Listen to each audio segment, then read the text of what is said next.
Hello everyone, welcome back. हम पढ़ रहे हैं Sapiens by professor Yuval Noah Harari and welcome to the reading session number 3। तो continue करते हैं। चैप्टर 1 पढ़ रहे थे हम लोग, an animal of no significance. इससे पहले मैंने आपको बिग बैंग के बारे में थोड़ा बताया था कि क्या हुआ था बिग बैंग, और उसके बाद कैसे वहाँ से फिजिक्स स्टार्ट हुआ, फिर केमिस्ट्री स्टार्ट हुआ जब एटम्स एंड मॉलिक्यूल्स बनने लगे। तो अब हम बात करते हैं अर्थ पे क्या हुआ, अर्थ पे बायोलॉजी कैसे स्टार्ट हुआ।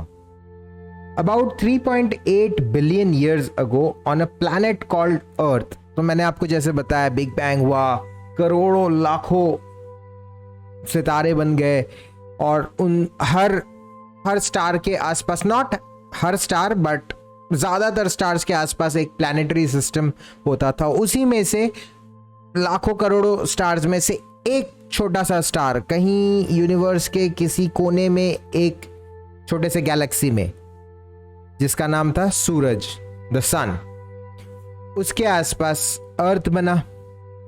अब जो अर्थ में अर्ली एटमॉस्फेयर जो था, जब जस्ट अर्थ बना था, तो वो अर्ली एटमॉस्फेयर काफी ज्यादा वायलेंट था। इनफैक्ट एटमॉस्फेयर था ही नहीं, एकदम प्रिमिटिव स्टेज में तो एटमॉस्फेयर ही नहीं था। चलो ठीक है, मैं आपको एकदम स्टार्टिंग से बताता हूं।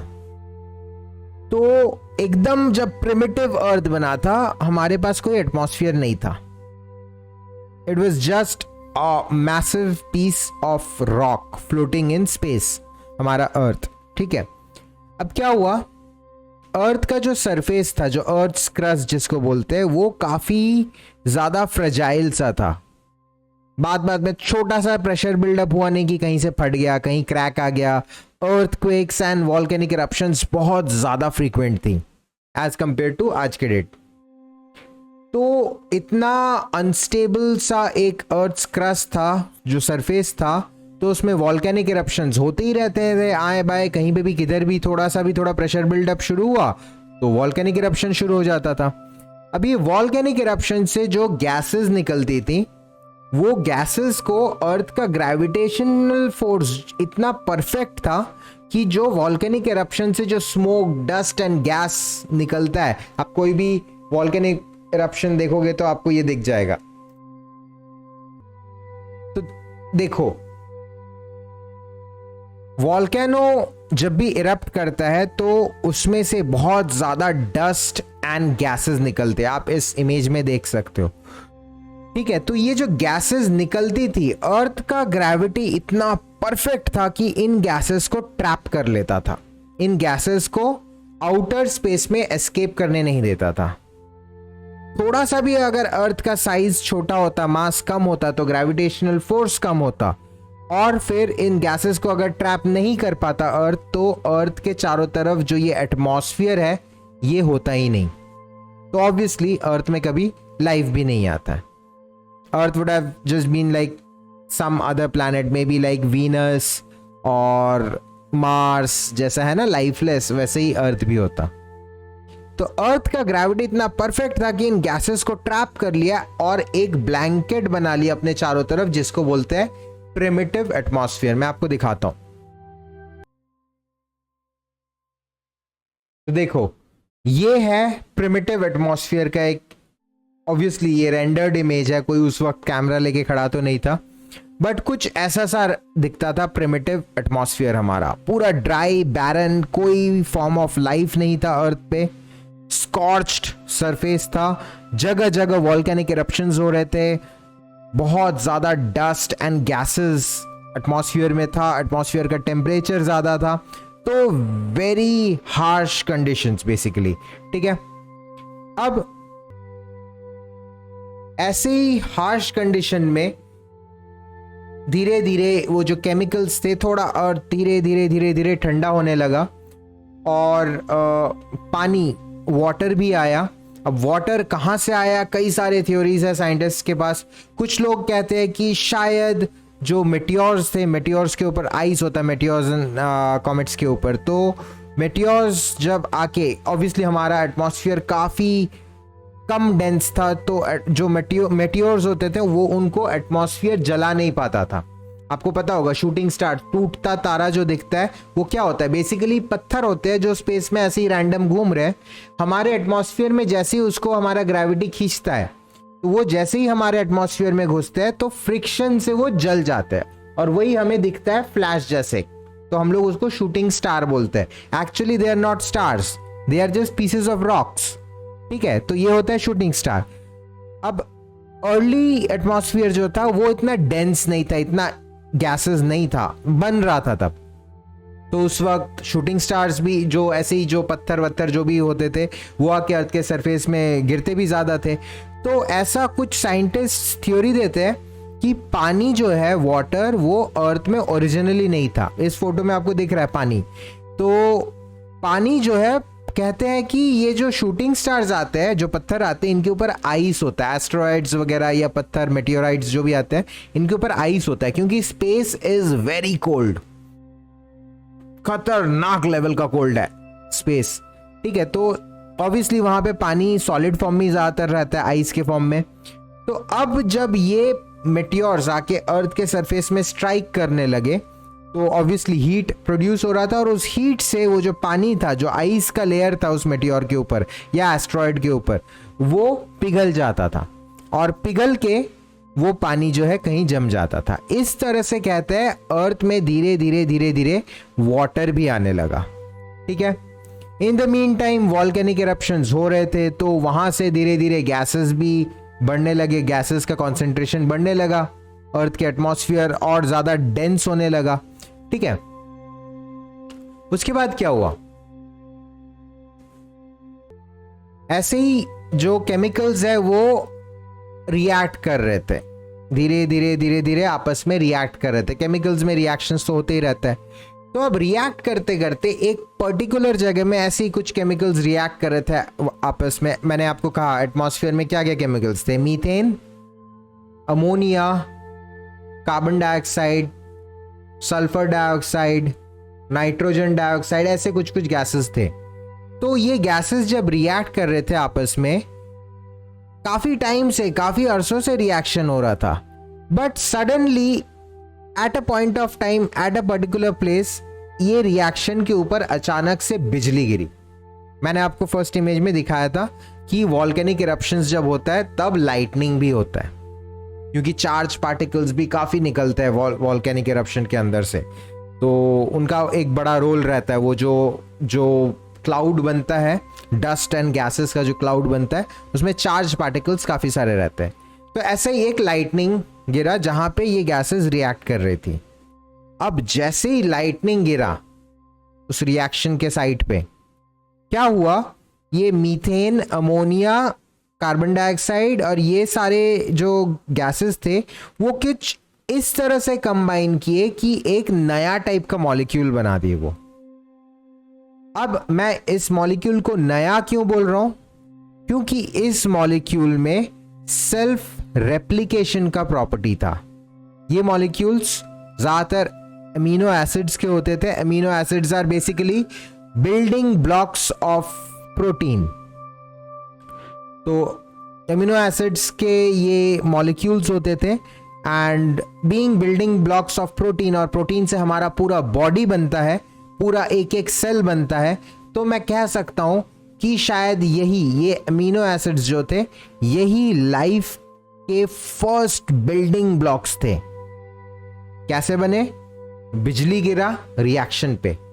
ठीक है, अब जो मैंने प्रॉपर्टी कहा, सेल्फ रेप्लिकेशन का जो प्रॉपर्टी है, तो वो इसके पहले किसी मॉलिक्यूल में नहीं था। सेल्फ रेप्लिकेशन मतलब अपने ही जैसा एक और कॉपी बना देना, आसपास के एटम्स को लेके जोड़ के एक और कॉपी बना देना। आ रहा है मतलब एक मॉलिक्यूल 2 मॉलिक्यूल बन सकता है, 2 मॉलिक्यूल 4 बन सकते हैं, 4 मॉलिक्यूल 8 बन सकते हैं, 8 मॉलिक्यूल 16 बन सकते हैं। Self replication. ठीक है, तो इस तरह से अमीनो एसिड्स जो है वो सेल्फ रेप्लिकेट करने लगे। अभी तक लाइफ आया नहीं है, लेकिन लाइफ का जो बिल्डिंग ब्लॉक है वो आ चुका है। अब ये जो अमीनो एसिड्स धीरे धीरे सेल्फ रेप्लिकेट करने लगे, उससे धीरे धीरे और कॉम्प्लेक्स कंपाउंड्स बने। कौन से कंपाउंड्स? RNA and DNA. सुना तो होगा ही आप लोगों ने। Ribonucleic acid and deoxyribonucleic acid. तो ये जो न्यूक्लिक एसिड्स बने ये थे लाइफ का first starting point. Genetic material बनने लगा। अब ऑब्वियसली जेनेटिक मटेरियल बना तो उसको तो प्रोटेक्ट करना ही है, तो उसके चारों तरफ फॉस्फेट्स, फॉस्फोलिपिड्स बोलते हैं, तो इन सब केमिकल्स से एक सेल वॉल जैसा बना, सेल मेम्ब्रेन बना, एंड उसके बाद फिर उसमें साइटोप्लाज्म वगैरह बना। जेनेटिक मटेरियल और ज़्यादा इवॉल्व होता रहा धीरे धीरे, and we had the first life form on the surface of this planet, जहाँ से लाइफ शुरू हुआ, द आर्केबैक्टीरिया। आर्केबैक्टीरिया, साइनोबैक्टीरिया, ये सारे फर्स्ट लिविंग ऑर्गेनिजम्स हैं जो हमारे अर्थ पे आए। अब ये जो बैक्टीरिया वगैरह जो भी आए ये इवॉल्व हुए थे उस प्रिमिटिव एटमॉस्फेयर में रहने के लिए। तो ये बेसिकली क्या करते थे, फोटो ऑटोट्रॉफी करते थे, कीमो फोटो ऑटोट्रॉफी करते थे, मतलब बेसिकली केमिकल्स और सनलाइट से अपना खाना बनाते थे। तो आपने पढ़ा ही है फोटोसिंथेसिस से क्या बनता है, ऑक्सीजन बनता है। तो धीरे धीरे खासकर ये जो साइनोबैक्टीरिया थे, इसको ब्लू ग्रीन एल्गे भी बोलते हैं, आपने क्लास 8-9 में बहुत बार ये नाम पढ़ा होगा। तो ये जो ब्लू ग्रीन एल्गे है मैं आपको दिखा देता हूं, ये देखिए, this is blue green algae, दिख रहा होगा आपको। तो ये ब्लूइश ग्रीन जो कलर होता है इसको सयान कलर भी बोलते हैं, CYAN। तो साइनोबैक्टीरिया मतलब जो ब्लूइश ग्रीनिश कलर का जो एल्गी या बैक्टीरिया, आर्केबैक्टीरिया होते थे, उनको साइनोबैक्टीरिया कहा जाता था। तो ये जो थे ये सबसे पहले एटमॉस्फेयर के नॉर्मल जो गैसेस थे, sulphur dioxide, nitrogen dioxide, ammonia, methane, इनको एब्जॉर्ब करते थे, इनसे अपना खाना बनाते थे, एंड इन रिटर्न क्या बाई प्रोडक्ट रिलीज करते थे, ऑक्सीजन। अब ये पूरे अर्थ में होना लगा, और ये बेसिकली कहां पे ग्रो कर रहे थे, जो ओशंस बने थे, प्रिमिटिव ओशंस। मैंने आपको बताया पानी आने लगा था ऑलरेडी एस्ट्रॉइड्स एंड मेटेओराइट्स के थ्रू, तो पानी में होते थे ये, और वहां पे ऑक्सीजन रिलीज करते थे। ठीक है, अब धीरे धीरे धीरे धीरे क्या हुआ, जो ऑक्सीजन कॉन्सेंट्रेशन है हमारे एटमॉस्फेयर में, अब ऑक्सीजन रिलीज हो रहा है पूरे दुनिया भर में। साइनोबैक्टीरिया फोटोसिंथेसिस कर रहा है, कीमो ऑटोट्रॉफी कर रहा है, फोटो ऑटोट्रॉफी कर रहा है, एंड ऑक्सीजन रिलीज कर रहा है। तो ये ऑक्सीजन जो है वो पानी के सरफेस में आके धीरे धीरे एटमॉस्फेयर में मिलने लगा। इससे क्या हुआ, धीरे धीरे धीरे धीरे करोड़ों सालों में, ये एक दिन में नहीं हुआ, ये एक साल में नहीं हुआ, ये करोड़ों सालों में हुआ, धीरे धीरे एटमॉस्फेयर का ऑक्सीजन लेवल बढ़ने लगा। एंड आज के डेट में एटमॉस्फेयर का ऑक्सीजन लेवल 21% है। ये जो 21% जो ऑक्सीजन मैं और आप ब्रीद इन कर रहे हैं, जिससे हमारा पूरा बॉडी फंक्शन कर रहा है, सिर्फ हमारा ही नहीं बाकी जानवरों का भी, तो ये जो ऑक्सीजन है ये इन साइनोबैक्टीरिया की देन है। साइनोबैक्टीरिया बेसिकली हिंदी में क्या हो गया, मैं इजी लैंग्वेज में बताऊं तो काई, काई जैसा होता है, पानी में होता है, काई जम जाता है ना जैसे, तो वैसे ही टाइप का होता है, बट एक पर्टिकुलर वैरायटी है उसमें। तो नेक्स्ट टाइम कभी काई देखो तो just be aware of the importance of that काई। काई देख के हमारे दिमाग में यूजुअली क्या आता है, छी काई, but no, nothing on the surface of this planet is chi। तो उसके कारण जो ऑक्सीजन आया वही हम और आप आज के डेट में ब्रीद इन कर रहे हैं, और हमारा पूरा काम चल रहा है। आपने कोविड में देख लिया ऑक्सीजन का क्या वैल्यू था, ऑक्सीजन नहीं मिलने के कारण कितने लोग चल बसे। तो यस, साइनोबैक्टीरिया का एक बहुत बड़ा रोल रहा हमारे पूरे अर्थ में लाइफ को इतना आगे तक इवॉल्व कराने के लिए, क्योंकि साइनोबैक्टीरिया ने ही धीरे धीरे धीरे धीरे cyanobacteria and different kinds of plants भी यही ऑक्सीजन के लेवल को धीरे धीरे बढ़ाए हैं। और आज हम उन्हीं प्लांट्स को काट के, जंगलों को खत्म करके, जो लैंड खाली हो रहा है उसको हम बेच दे रहे हैं बिल्डर्स को या फिर बड़े बड़े कॉरपोरेट्स को। इंडस्ट्री बनाइए आप अपना, आप रेसिडेंशियल कॉम्प्लेक्स बनाइए, आप शॉपिंग मॉल बनाइए, आप हाईवे बनाइए। ऑक्सीजन की किसको जरूरत है? ऑक्सीजन तो देख लेंगे हम। काटिए ये सब पेड़ वेड़ हटाइए, यहां पे मस्त एक 5 स्टार होटल बनाइए। We are so wise. इतनी समझदारी कभी देख देख के ना मुझे उल्टी आ जाती। इतनी समझदार है हमारी सोसाइटी। सिर्फ इंडियन सोसाइटी नहीं, all over the world. Brazil में Amazon forest is considered the lungs of the world and the same thing is going on. Land mafia आके huge patches of jungle, Amazon के जो जंगल है, huge patches of the jungle they are just clearing. Deforestation, uncontrolled deforestation. क्यों? क्योंकि वो जमीन बेच के वो सोसाइटीज बना रहे, कॉलोनीज बना रहे, बड़े शॉपिंग मॉल्स बना रहे, एयरपोर्ट्स बना रहे हैं, डेवलपमेंट चल रहा, विकासवाद चल रहा है। कब तक हम लोग अपना लंग्स बेच के विकास करते रहेंगे? कब तक यार? मतलब हाँ, I know development is important, विकास इज इंपॉर्टेंट, बट अपना लंग्स बेच के नहीं कर सकते हम डेवलपमेंट। चलो anyways, coming back to the book. तो इस तरह से धीरे धीरे लाइफ आया। साइनोबैक्टीरिया, आर्केबैक्टीरिया जो है, उनके बाद एल्गीज वगैरह आए। एल्गी के बाद धीरे धीरे धीरे धीरे फंगस वगैरह भी आए। लाइफ ज़्यादातर पानी में था, ओशंस में था, थोड़ा बहुत पानी के आसपास जो लैंड था वहाँ पे भी था। प्लांट्स जो थे वो टेरेस्ट्रियल भी थे, मतलब लैंड पे भी थे, एंड समंदर के अंदर भी आए। एंड फिर प्रोटिस्टा वगैरह आए। प्रोटिस्टा आर बेसिकली जो प्रोटोजोआज होते हैं, मोनेरा, प्रोटिस्टा, ये सारे किंगडम्स आने लगे।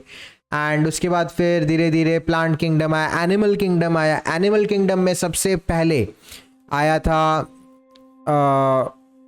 पॉरीफेरा। पॉरीफेरा मतलब जो स्पंजेस होते हैं। स्पंज आपको मैं दिखा देता हूँ स्पंजेस कैसे होते हैं।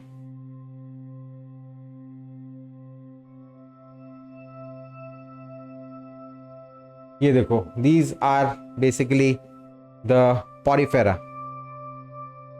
ठीक है, ये समंदर में होते हैं स्पंजेस, एंड वहाँ के ऑर्गेनिजम्स हैं।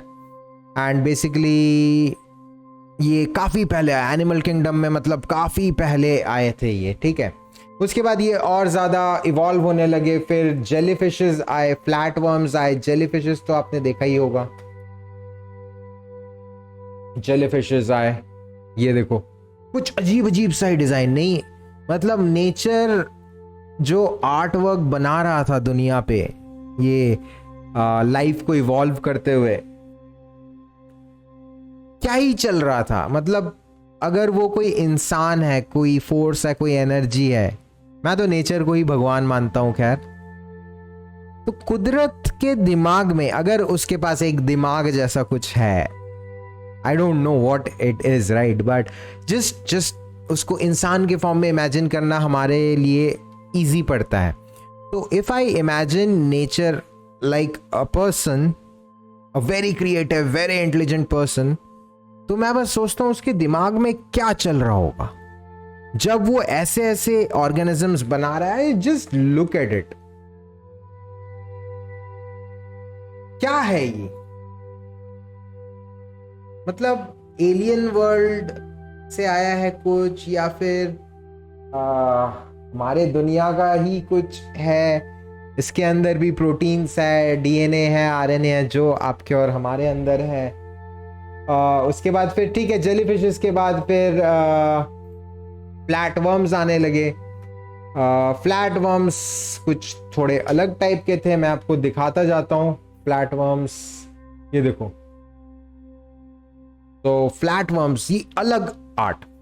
मतलब कभी नेचर को स्टडी करो ना तो कभी कभी लगता है कि क्या यार, मतलब क्या है ये, क्या चल रहा है, पेंटिंग कंपटीशन है, ड्राइंग कंपटीशन है, आर्ट है, क्या है ये। और इस तरह का आर्ट, आप just look at the colour combinations, just look at them, amazing, just so amazing. ठीक है, तो ऐसे ऐसे चीजें आने लगी। ये देखो फ्लैट वर्म्स ये आने लगे, जेलीफिशेस आए, उसके बाद फिर और आगे जैसे जैसे इवॉल्व होते गए फिर मोलस्का वगैरह आने लगे। Mollusca is like the snails, ये सब आने लगे उसके बाद धीरे धीरे एंड ये पानी से निकलने की भी थोड़ी बहुत कोशिश कर रहे थे, तो स्नेल्स वगैरह आए, फिर कीड़े मकोड़े आए, आर्थ्रोपोडा। आप अगर बायो थोड़ा बहुत पढ़े हो, अगर बायो का थोड़ा बेस है आपको 9, 10, 11, 12 का, तो आपको पता चल जाएगा। ये देखो ये सब आर्थ्रोपोडा वगैरह ये लाइफ फॉर्म्स आने लगे। ठीक है, ये आप अगर देखोगे तो, चलो ये तो इमेज बड़ा नहीं हो रहा है खैर, तो ये देखो, हाँ ये सब केकड़ा, इंसेक्ट्स, स्कॉर्पियंस, ये सब के सब क्या है, दीज आर बेसिकली आर्थ्रोपोडा। तो ये लिविंग ऑर्गेनिजम्स आने लगे। इनमें था कि एक स्केलेटल सिस्टम डेवलप कर रहा था जिसको कि एक्सोस्केलेटन कहते हैं। इनके यूजुअली बाहर स्केलेटन रहता है, बॉडी के बाहर जो इनका जो शेल रहता है वो चीज। फिर इसके बाद धीरे धीरे स्पाइनल कॉर्ड डेवलप होने लगा, तो उसको नोटोकॉर्ड बोलते हैं। नोटोकॉर्ड कुछ इसमें भी कुछ ऑर्गेनिजम्स हैं, तो वो ऑर्गेनिजम्स आने लगे धीरे धीरे। स्पाइनल कॉर्ड मतलब हमारे रीढ़ के हड्डी के अंदर जो एक नर्वस टिश्यू जाता है जिससे हमारा पूरा बॉडी ब्रेन के साथ कनेक्टेड रहता है, वो बनने लगा धीरे धीरे। और सर्कुलेटरी सिस्टम वगैरह तो आने ही लगा था, हार्ट, एक ब्लड जैसा, ब्लड वेसल्स जैसे कुछ सिस्टम, आर्टरी, वेन्स वगैरह, ये सब तो आने ही लगा था। मसल टिश्यूज वगैरह, टिश्यूज बनने लगे थे धीरे धीरे। तो उसके बाद सबसे पहले वर्टिब्रेट्स आए। वर्टिब्रेट्स में आपके सबसे पहले फिशेस आए, पानी में ही, क्योंकि लाइफ इवॉल्व हो रहा था। डिफरेंट टाइप्स ऑफ फिशेस आए। इनके अंदर एक बैकबोन था, रीढ़ की हड्डी जिसको बोलते हैं, तो बैकबोन था, एंड बैकबोन के अंदर से वही मैंने जो कहा एक नर्वस टिश्यू जा रहा था जो पूरे बॉडी को कंट्रोल करता है, तो वो चीज एक नया चीज था।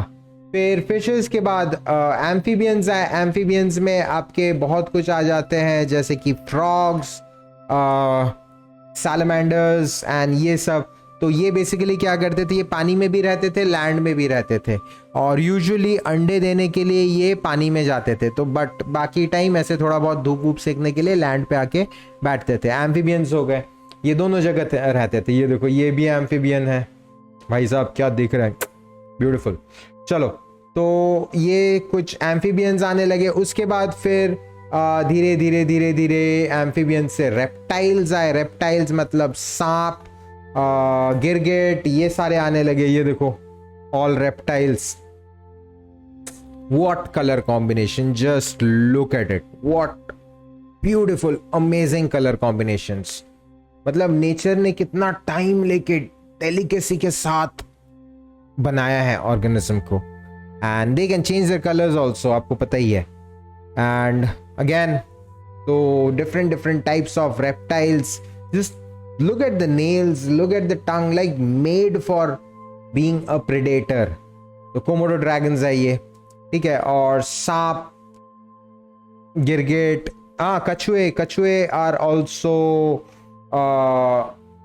reptiles, and dinosaurs. Oh wow, just look at the color. क्या है यार, क्या मतलब नेचर क्या सोच के इसको कलर कॉम्बिनेशन दिया ऐसे, just look at it, so amazing. But anyways, तो ऐसे, हाँ डायनासोर्स, सारे के सारे डायनासोर्स रेप्टाइल्स ही है, तो रेप्टाइल्स आने लगे। हालांकि डायनासोर्स के ओरिजिनल इमेजेस तो नहीं है हमारे पास, जो कुछ भी है डायनासोर्स के कंप्यूटर ग्राफिक्स से बनाए हुए इमेजेस ही है। बट ओह या, इंडिया टुडे, वाओ नाइस। चलो, तो डायनासोर्स वगैरह है। डायनासोर से धीरे धीरे बर्ड्स आने लगे, रेप्टाइल्स के बाद बर्ड्स आए। तो आपने ये वाले डायनासोर्स, ये डायनासोर्स तो नहीं थे, डायनासोर से धीरे धीरे फेदर आने लगे थे, डायनासोर्स उड़ने लगे थे, तो उसको बोलते हैं आर्कियोप्टेरिक्स। तो this is the connecting link between reptiles and birds. यहाँ से धीरे धीरे बर्ड्स आने लगे एंड फिर बर्ड्स, ये देखो ये फॉसिल मिला था, तो इसी से हमें पता चला कि अच्छा रेप्टाइल से धीरे धीरे इवॉल्व होते हुए बर्ड्स है। और ये इवोल्यूशन करोड़ों साल में चला है, ये एक साल में अचानक से ऐसे नहीं हुआ डायनासोर उड़ने लगा। तो ये फॉसिल से पता चला था हमें कि हाँ ठीक है, रेप्टाइल्स और बर्ड्स के बीच में एक लिंकिंग स्पीशीज है, दैट इज आर्कियोप्टेरिक्स। ठीक है, उसके बाद फिर बर्ड्स आए, बर्ड्स के पास फेदर हुआ करता था। बर्ड्स में तो आपको पता ही है क्या कलर क्या आर्ट, आपको तो पता ही है। देखो just look at the colour combinations, just look at the art work, oh amazing. ये देखो, क्या होली खेल रहा था क्या नेचर? क्या है यार नेचर, ये क्या, ये होली होली खेल रहा था, क्या चल रहा था नेचर के साथ? उसके दिमाग में अगर वो बंदा है तो वो क्या चलता है उसके दिमाग में? तो बर्ड्स आए, बर्ड्स के पास स्पेशलिटी ये था कि इनके पास फेदर था, तो फेदर से ये एयर ट्रैप करके रखते थे अपने बॉडी के पास। एंड जब एयर ट्रैप रहता है, एयर इज एन इंसुलेटर, तो रेप्टाइल्स में ये चीज नहीं था, they couldn't preserve their body temperature. बाहर ठंड पड़ती थी तो उनका बॉडी भी ठंडा हो जाता था, बाहर गर्मी पड़ रही है तो उनका बॉडी भी गर्म हो जाता था। तो कोल्ड ब्लडेड बोलते हैं ऐसे जानवरों को। तो डायनासोर्स बेसिकली एक्सटिंक्ट कैसे है वो भी बता देता हूं मैं। एक बहुत बड़ा मेटेओराइट स्ट्राइक हुआ युकाटान पेनिनसुला, ये देखिए, this is somewhere near Mexico, and ये जो यहां पे एक बहुत बड़ा मेटेओराइट स्ट्राइक हुआ।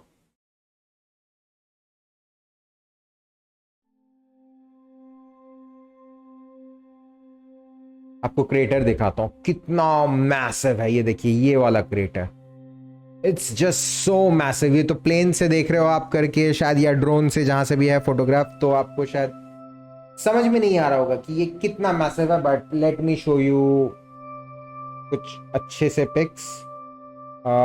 यहाँ पे एक व्यू पॉइंट भी है,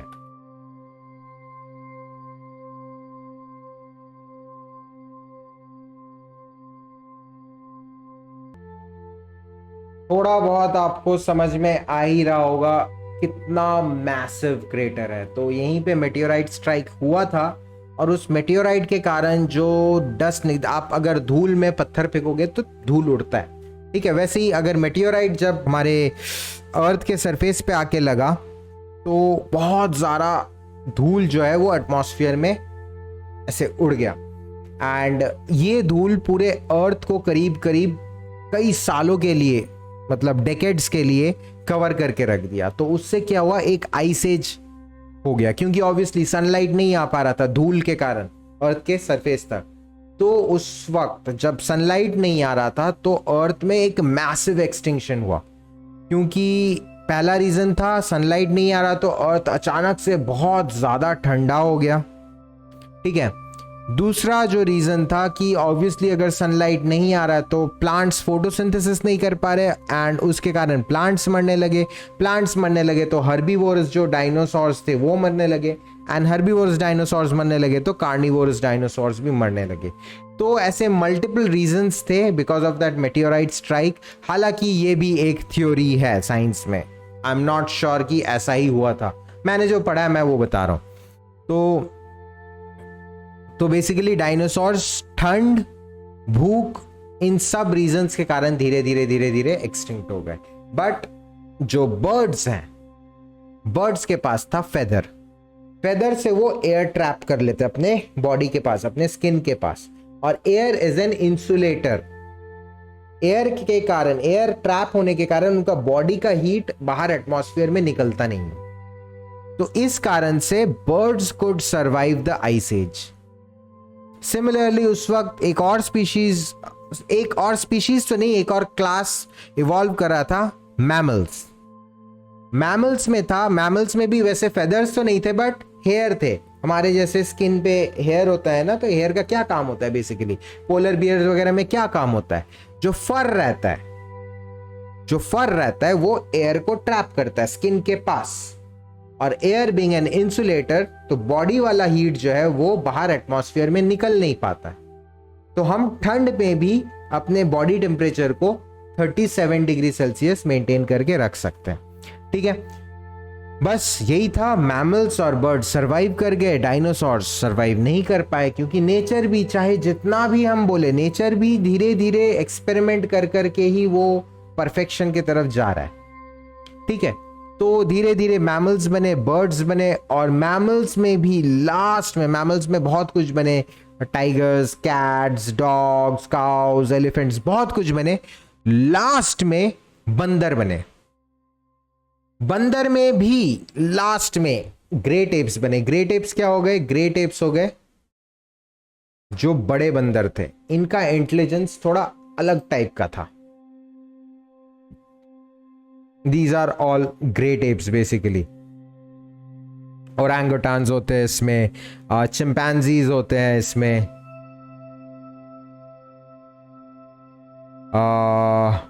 गोरिल्लाज होते हैं इसमें। ठीक है, तो ये देखो यहाँ पे इस इमेज में दिया भी है। ठीक है, क्या क्या चिंपैंजीज दिए हुए हैं, गोरिल्लाज दिए है, नीचे ओरंगुटान है एंड बोनोबो। सो ये कुछ ग्रेट एप्स हैं। इनका जो इंटेलिजेंस है ये थोड़ा थोड़ा बाकी जानवरों से ज़्यादा, हल्का सा, थोड़ा सा किक इन करना शुरू हुआ था इनमें इंटेलिजेंस। ठीक है, इनमें इमोशंस आने शुरू हुए थे धीरे धीरे, क्योंकि जो मदर और चाइल्ड के बीच में इमोशन होता है या वैसे टाइप की चीज़ें, ये थोड़ा कोऑपरेट कर पाते थे आपस में। तो ग्रेट एप्स में ही एक पर्टिकुलर जीनस बन रहा था, होमो।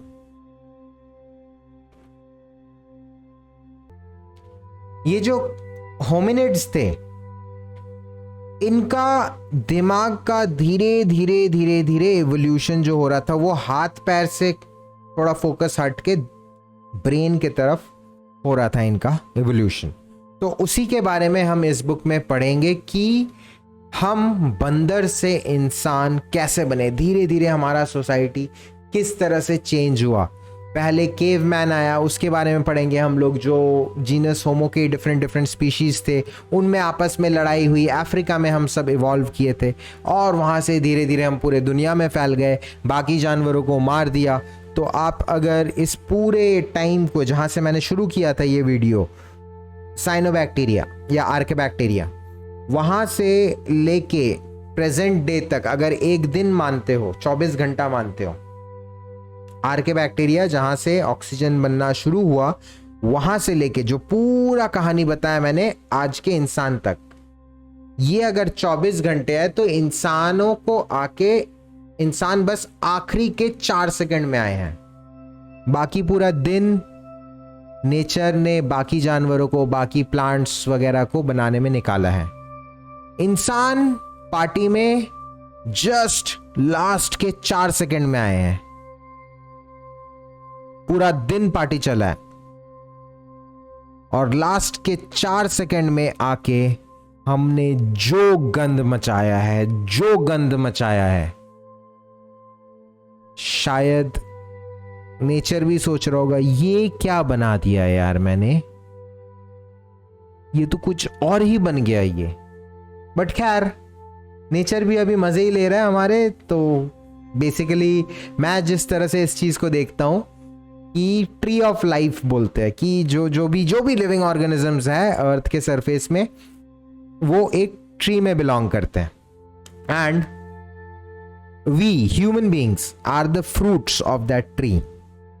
फ्रूट्स का एक पर्टिकुलर काम होता है, स्टेम का अलग काम, रूट का अलग काम, ब्रांचेस, लीव, सबका अलग अलग काम है। तो बाकी जानवर वही सब है, ब्रांच, स्टेम, फ्लावर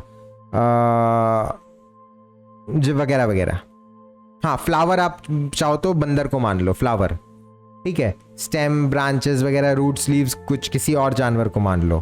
तो सोच लो ये भाई साहब जो है हमारे फ्लावर है उस पेड़ के, ठीक है। अब फ्लावर से फ्रूट बनता है, तो हम हो गए फ्रूट, हम हो गए फल। फल का क्या रीजन होता है एक पेड़ में, क्या पर्पस होता है? फल का पर्पस ये होता है कि जो सीड होता है उस पेड़ का, फल अपना रंग ऐसे करता है, जैसे आम कोई भी फल आप ले लो, फल अपना रंग कभी ग्रीन कलर का नहीं रखता। जब वो कच्चा रहता है ऑब्वियसली ग्रीन रहता है, बट जब वो पक जाता है वो मीठा और पीला या लाल या ऑरेंज बन जाता है। क्यों? पका हुआ फल कभी ग्रीन क्यों नहीं रहता है? कुछ एक दो फलों में रहता होगा, बट ज्यादातर फल जो है वो पक के येलो, रेड या ऑरेंज बनते हैं। ऐसा क्यों? ताकि वो फल को उड़ते हुए चिड़िया या फिर आसपास कोई जानवर अगर घूम रहा है वो देख पाए। ग्रीन में ग्रीन दिखता नहीं है, पत्ते तो सारे ग्रीन है ही, उसमें फल भी ग्रीन हो जाएगा तो ऑब्वियसली दिखेगा नहीं। तो फल थोड़ा अलग कलर का, येलो, ग्रीन में येलो अच्छा दिखता है, ग्रीन में रेड अच्छे से दिखता है, दूर से दिखता है, इसलिए फलों का ये रंग होता है। फल मीठा क्यों होता है? क्योंकि अब कोई जानवर अगर खाने आ रहा है और जो फल है उसका टेस्ट कड़वा है, तो ऑब्वियसली नेक्स्ट टाइम वो जानवर देख के भी फल के पास नहीं आएगा, खाने को नहीं आएगा। मीठा क्यों होता है? ताकि जानवर को पसंद आए टेस्ट। अब आप सोच रहे होंगे फल इतना ज्यादा सोशल वर्क क्यों कर रहा है? मैं दिखूं अच्छा ताकि मेरे को दूर से लोग देख सके, मेरा टेस्ट अच्छा हो ताकि लोग मुझे खाए बार बार आके। पेड़ भी कम मतलबी नहीं होते हैं, पेड़ों का भी मतलब होता है। ऐसे करके फल को मीठा और कलरफुल बना के पेड़ अट्रैक्ट करते हैं जानवरों को, और जानवर जब फल खा रहा होता है तो उसका जो गुठली होता है या सीड होता है या जो भी है, छोटा सीड भी हो सकता है जैसे ऑरेंज वगैरह में होता है, वो सीड या तो जानवर के पेट में चले जाता है या तो जानवर खा के सीड को फेंक देता है दूर कहीं। अब सीड प्लांट के नीचे ही अगर गिर जाता, मान लो पेड़ है, पेड़ में फल है, फल के नीचे ही सीड गिर गया, अपने आप कोई जानवर नहीं खाया, तो वहीं पे नीचे से ही पेड़ निकलता, और नीचे से अगर पेड़ निकलता ऑब्वियसली वो बड़े पेड़ के छांव में रहता, तो छोटे पेड़ को तो सनलाइट मिलता नहीं, फोटोसिंथेसिस नहीं कर पाता, हेल्दी नहीं होता। तो ये पेड़ का तरीका है कि छोटा जो पेड़ है वो उसके छांव से बाहर जाके ग्रो करे, इसलिए वो मीठा फल रखता है और फल के अंदर सीड रहता है। अब ये सीड अगर पेट में चला गया, जैसे चिड़िया खा रही है कोई फल और उसके पेट में चला गया सीड, तो चिड़िया तो अब बहुत दूर जाके कहीं पे पॉटी करेगी, तो उधर गिर जाएगा सीड, और मदर प्लांट से बहुत दूर जो चाइल्ड प्लांट है वो रहेगा। और अगर मान लो नॉर्मल कोई जानवर हुआ, जैसे हम या बंदर या कोई और जानवर हुआ, वो खा के बीज को करके फेंक देगा या गुठली को दूर फेंक देगा, उससे क्या होगा? गुठली बड़े पेड़ के छांव के बाहर निकल गया। अब वहां पे अगर नया पेड़ निकलेगा, उस पेड़ को पूरा फुल सनलाइट मिलेगा और उस पेड़ का भी ग्रोथ अच्छे से होगा, वो भी एक एडल्ट ट्री बन पाएगा। बस यही मतलब रहता है पेड़ों का अपने फलों को कलरफुल और मीठा बनाने का। तो हम इंसान ऑब्वियसली नेचर ने ही बनाया है, ऐसे तो बेवकूफ जैसे कुछ तो बनाएगा नहीं कि हाँ ठीक है कुछ बना दिया अचानक से, वो बहुत इंटेलिजेंट हो गया, अरे अब नेचर को समझ में नहीं आ रहा इसको कैसे रोके, ऐसा तो होगा नहीं। तो मुझे जो लगता है कि we are basically the fruit of the tree of life. हमारा काम है इस सीड को, इस पेड़ का जो सीड है उस सीड को छांव से बाहर फेंकना बाय एनी मीन्स, चाहे हम अपने आप को मीठा बना ले, चाहे हम अपने आप को कलरफुल बना ले, जैसे भी। और छांव के बाहर फेंकने से what I mean is earth के बाहर ले जाना लाइफ को, ये जो ऑर्गेनिक फॉर्म ऑफ लाइफ है इसको मल्टी प्लैनेटरी बनाना। क्योंकि आपको पता ही है,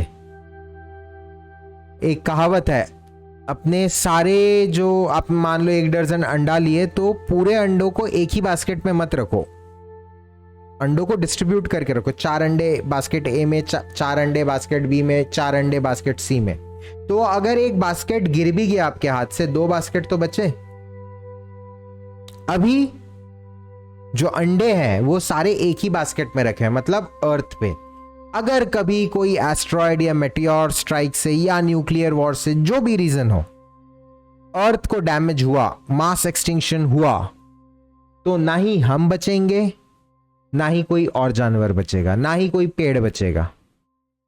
लेकिन we the seeds of this tree of life, अगर हम लाइफ को मार्स में या फिर जो जुपिटर सैटर्न के जो मून्स है वहां पे, I think Europa and Titan, ऐसे कुछ कुछ नाम है, I don't remember the exact names, वहां पे अगर ले जाए हम लाइफ को और वहां पे एस्टैब्लिश कर सके। ऐसा तो है नहीं कि ले जाके एक बीज उठा के ले जाके हम फेंक देंगे मार्स में आम का पेड़ उग जाएगा, ऐसा तो है नहीं, क्योंकि वहां का एटमॉस्फेरिक कंडीशन अलग है, लैंड के कंडीशन अलग है, एकदम ही अलग प्लैनेट है, टेम्परेचर्स बहुत एक्सट्रीम में है।